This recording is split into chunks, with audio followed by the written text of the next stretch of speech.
Here's my custom minifigure of Hiccup from the 2010 animated hit How to Train Your Dragon. For the legs, I used these reddish-brown mid-legs from a Chip minifigure.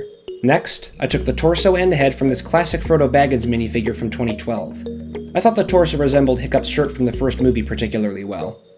For the hair, I was kinda torn between using this reddish-brown hairpiece from the young Han Solo minifigure and the reddish-brown Rex Dangervest hair. I opted for the first choice, since I thought it resembled Hiccup specifically in the first movie more. A couple of accessories will finish this minifigure off. We'll give him the Book of Dragons, his knife, and a fish to feed Toothless. And with that, we have my first custom How to Train Your Dragon minifigure. Let me know in the comments who you'd like to see next. Have a great day!